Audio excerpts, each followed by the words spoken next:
మా ఇంట్లో పెళ్లి సందడి మొదలైంది. ఏ శుభకార్యానికైనా పసుపు మంగళప్రదం అంటారు. సో పసుపు కొట్టడంతోనే మనం పెళ్లి పనులు స్టార్ట్ చేస్తాము కదా. సో ఇవాళ మా ఇంట్లో పసుపు కొడుతున్నాము. సో అది ఎలా చేస్తున్నామో పసుపు కొట్టడం ఈవెంట్ అంతా చూపిస్తాను రండి. ముంగిట్లో ముగ్గు అందం, ఆడవాళ్ళ పాపిట్లో సింధూరం అందం కదా. అలా అందంగా వాకిట్లో ముగ్గు వేసుకొని పూలతో డెకరేషన్ చేశాము. ఆ రోలును కూడా శుభ్రంగా కడిగి పసుపు రాసి బొట్టులు పెట్టాము. గుమ్మానికి మామిడి తోరణాలు, తర్వాత రోలుకి ఇలా డెకరేషన్ చేశాము. 5 పండు తాంబూలాలు ముందు రోలుగా పెట్టాలట. అలా పెట్టేశాము. చక్క చుట్టూ పసుపు కుంకుమ, ఇంట్లో ఉన్న పిల్లలు చుట్టాలందరూ రెడీ చేశారు. చుట్టూతో ముత్తైదులు వచ్చేసరికి పెట్టేయాలనేసి అన్నీ అక్కడ పెట్టుకున్నాము. ట్రేలోనేమో పండు తాంబూలాలు, ఇలా రోలుకి పసుపు రాసి బొట్టులు పెట్టేసేసి పండు తాంబూలు రెడీ చేసేసి ఉండ్రాలు కూడా పెట్టామండి. మాకు పసుపు కొట్టిన రోజున ఉండ్రాలు కూడా వండుతారనమాట. అలా పసుపు కొడుతున్నప్పుడు పైనుంచి ఉండ్రాలు కూడా వేస్తారు. సో ముహూర్తం టైం అయింది, ఇంకా ముత్తైదులు అందరూ వచ్చారు.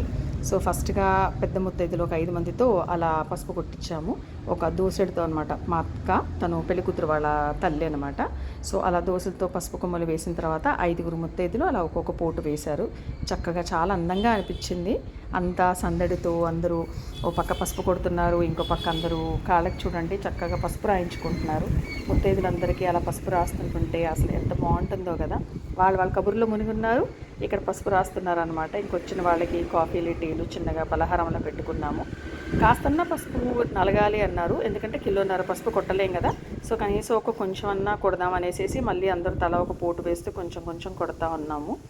సో అలా జరుగుతూ ఉండింది. అండ్ ఇక్కడ వడియాలండి, ఇవి మాకు పసుపు కొట్టిన రోజున వడియాలు పెట్టాలంట, చాలా మంచిదంట, కంపల్సరీ అది సాంప్రదాయం. సో మినపప్పు వడియాలు ముందు రోజు రాత్రే నానబోసుకుని పొద్దున్నే మిక్సీలో వేసేసి కాస్త ఉప్పు కలిపి అలా చిట్టి వడియాలు వచ్చిన ముత్తైదులతో పెట్టించాం అనమాట.